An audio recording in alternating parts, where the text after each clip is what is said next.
receiving order, please direct X4315 heavy.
Self-Destruct sequence activated.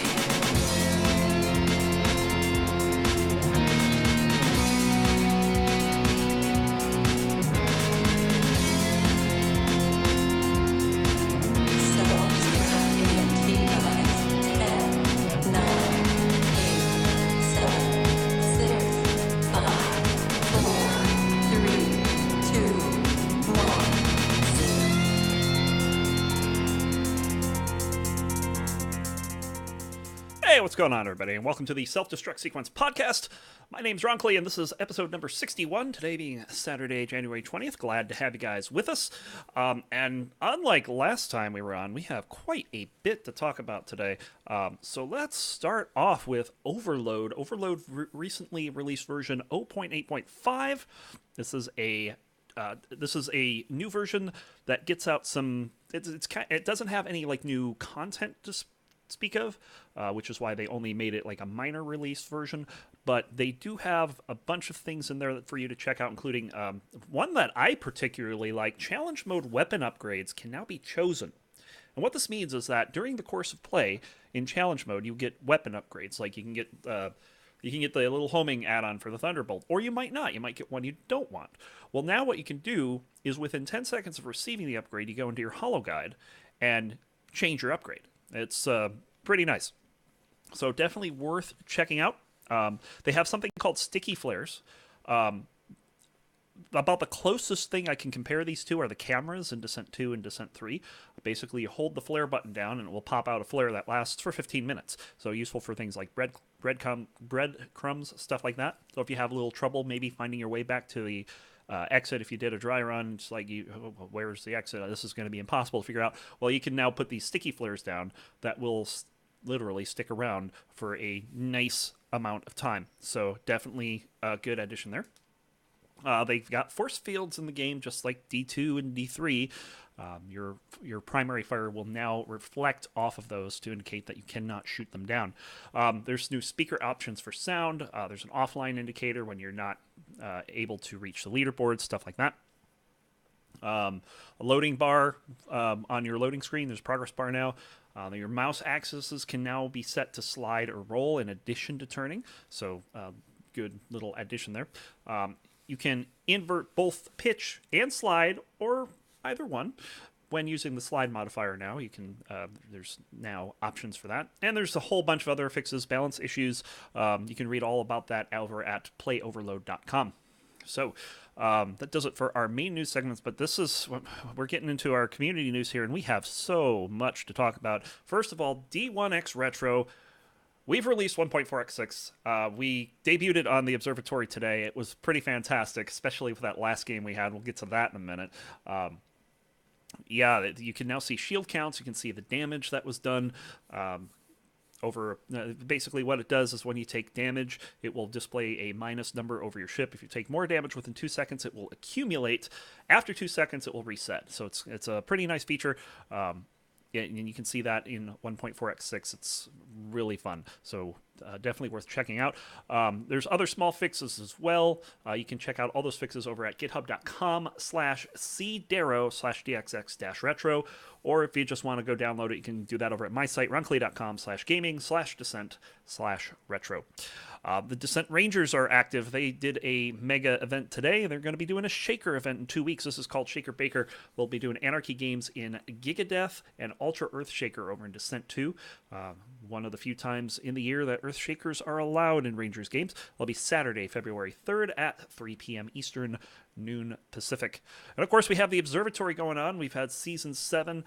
We just switched over to 1.4x6 this week. Jedi Luke is just destroying everyone as always. He had kind of a not so good week this week, but I mean he's still 4-0, 12-0 for the season, looking to close in on his third undefeated season. If he manages it, this will be his second in a row. Has not lost for a while in front of the camera. So Jedi Luke doing a good job there. And we had a really cool match today, and it really helped highlight the importance of being able, from an observer standpoint, seeing those shields, seeing the kind of damage that's done. And that was the match between Fyrex and Sirius, where Sirius pulled off an incredible 30-28 upset in Fable. He had a nice early lead, but as often happens in a silver versus gold matchups, the gold makes an adjustment and comes back and wins it. Well, Fyrex hung around long enough to send it into overtime, and once it got into overtime, it was just insane. It seemed like every time there was a tie point, they'd do so much damage to each other that whoever got the kill didn't have enough shields to last to the next point. I remember one time where Sirius had a really big advantage. It was like 70 shields coming out of a kill, and Fyrex comes out, spawns, picks up some weapons, and runs him over. It was just like that. It was tied again. It's a really fun matchup. So those two will hopefully be on next week for the finals, which is at 5 p.m. Eastern, 2 Pacific, Saturday the 27th. This is going to be our first finals tournament where the Wildcard Anarchy will reward at least 2 spots. Now, we did have that last season, but that was because there was a tie at that 6th position. 5th and 6th were tied, so we had to throw them both in the Anarchy. And we'll be doing that again pretty much from here on out, because it was pretty nice to have 2 spots up for grabs. So we'll be doing that as well. And in other news around the competitive scene, a new ladder has sprung up. Ernie has started something called the GLHF ladder. You can find that over at glhfgg.org. And we have the news for that for you, too. It's divided into 3 ladders. There's a Descent 1 1v1 ladder, a Descent 1 2v2 ladder, and a Descent 2 1v1 ladder. Obviously, the D1 1v1 ladder is the most popular, but it looks like it's ELO-based. I don't have the details on how the ELO is implemented, if it's by score or if it's just by wins-losses. But like I said, we have a lot to talk about. And there's the levels of pilots too. There's bronze, silver, and gold. So we'll jump right in. Bronze, Code going 1-17 with a 20-7 win over Leto 2. Lee showing up for 8 games, not getting a win, but he has 4 silver threats on Ernie, all 15-20.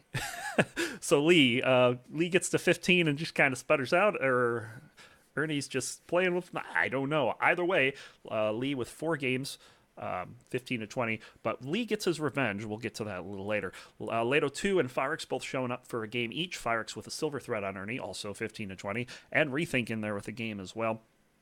Silver, we have Vaniac playing a game, and he kind of had a bit of an historic game as he handed Jedi Luke his first loss on the ladder with a 20-19 win. Yes, you do not need to win by 2 on this ladder.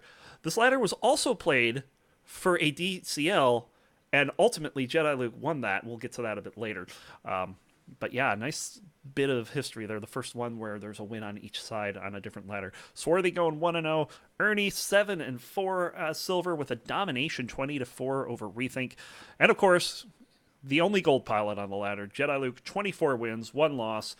2 dominations are both shutouts on bronze against both Lee and Code. Now, I don't see the maps that are played on any of these, it's kind of hard to tell what rank the pilot was at the time of their game, but you get a good idea as to what's going on. And like I said, you can check that over at glhfgg.org. 2 other ladders to talk about over there. The 2v2 ladder, there were 4 matches played against Team Weep and Team Asput. Yes, Asput. Weep made up of Code and Leto 2. Asput made of Lee and Maestro. And Lee and Maestro basically taking care of business 4-0. No really close games, no real dominations there. But there you have it. And over on the D2 ladder, only Lee and Ernie have played, and Lee is undefeated, 2-0. Ernie getting a threatening score of 18-20 in one of those games. So Lee, the D2 master for the moment. And that does it for the GLHF ladder. We have DCL action to talk about. We have 45 matches in the last 2 weeks. A large majority of those are diamond versus silver, 24 of them, as a matter of fact. So we'll say hi to Naleski, stop by to play a game. Can I Play Dad played a couple games as well. As for bronze, I mean, that's pretty much it. Only 3 bronze games this week. Not a lot of bronze action. Lady Silver playing a game this week. Now, all these games, not getting a win out of these, but good to see people showing up. Code with 18 games this week. None of any importance, unfortunately, for him. Hyper, 2 games. He's 2-0, both in close wins. One over Lee, 20-15 in Fused. Fusion only, no missiles. And that was for the Fusion Trophy. So Lee's going to take the Fusion Trophy in Fused, and a 20-17 win over Morphod with 5 suicides in Mind Tricks. Well done, Hyper. Morphod's a little mad at Hyper lately. Might want to see the DCL forums for more info on that. Ernie's stopping by to play 5 games. 3 of them in silver, 1 and 2, getting a close win, 20-15 over Lee in Mayhem. Lee coming around for 8 games, 2 and 2 versus silver there. Swarthy with 11 games, 2 and 2 versus silver. He's got a domination over Can I Play Dad, 20-2 in Logic. That is impressive versus that opponent in that level. So Swarthy, nice job there. Also with a close overtime win over Morphod, 21-19 in Flea.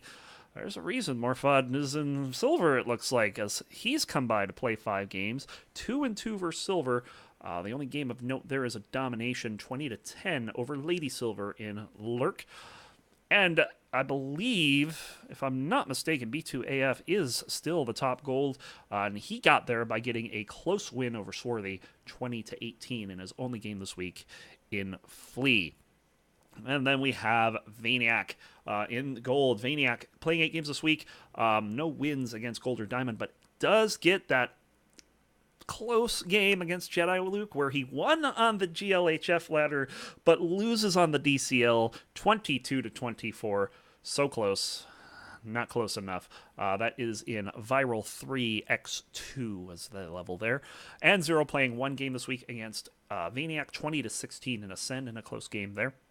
And then on the DCL, of course, not quite at the top, because Mark didn't play this week. We only have Jedi Luke with 27 games, going 3-0 against Gold. A lot of dominations, 20-4 over Code in Wrath X2, 20-4 over Code in Ascend, 20-3 over Morphod in Ascend, 20-1 over Code in Wrath X5, 20-3 over Code in Intel X5. Fantastic level, by the way. Check that out. 20-3 over Code and Logic. 20-4 over Code and Logic. A shutout, 20-0 over Lee in Infinity X5. That's holding a silver pilot to 0. With only 1 suicide is pretty amazing. And a 20-5 win over Lee with 2 suicides in Kronos. So that does it for the DCL. And I feel like I went through a ton of stuff. That's just all kinds of stuff this week. We've only been here 13 minutes. That's how it goes. So that's going to do it for the DCL this week. We have the highlight of the week, of course. That has to go to the overtime game that was Firex versus Sirius. Firex picking up a dark horse win over Sirius, so to speak, 30-28 in Fable. It wasn't played on the DCL, but still, that's a silver pilot, a solid silver pilot, beating a solid gold pilot. Both of them have been in their respective divisions for quite a long time, and Firex picking up that overtime win.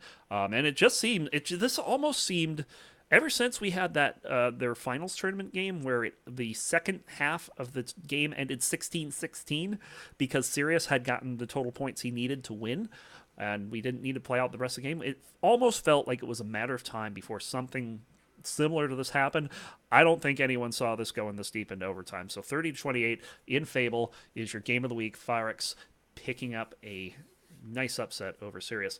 So, again, the game releases this week. We had Overload 0.8.5 coming out. You can check that over at playoverload.com. And D1X Retro with 1.4x6. We are working on X7. We're going to try to improve some of the UI with Observer Mode and get all the ship stats in there. Well, you can see all the missile counts. You can see what weapons they're using, so on and so forth. So it's going to be pretty cool. That's going to do it for this week, guys. If you have any comments, questions, concerns, or confessions, you can email me at ronclay@ronclay.com. Be sure to note if you want us to read your handle online or if you want to remain anonymous. even if you're emailing from an account that doesn't make you very anonymous. Other info you can give us, you can find us over at Facebook at facebook.com/SDS podcast, right here on Twitch at twitch.tv/SDS podcast, and over on Twitter at twitter.com/SDS_activated. We're going to try to be here every other week, Saturday, 5 p.m. Pacific. That's 8 p.m. Eastern. Of course, the observatory can push that back a bit, so just be ready for whenever we say it's going to be. So you can check that out right here. And if you or someone you love wants to get back into the game of Descent, you can go check us out over at descentchampions.org/new_player.php, where you can get all the information that you need to get back into the modern competitive game of Descent. It's pretty fun right now, so I really hope to see you guys on the mine. So that's going to do it. We'll see you guys next time. We'll be sure to check out Facebook and Twitter to see when our next stream is. And until then, guys, see you bye.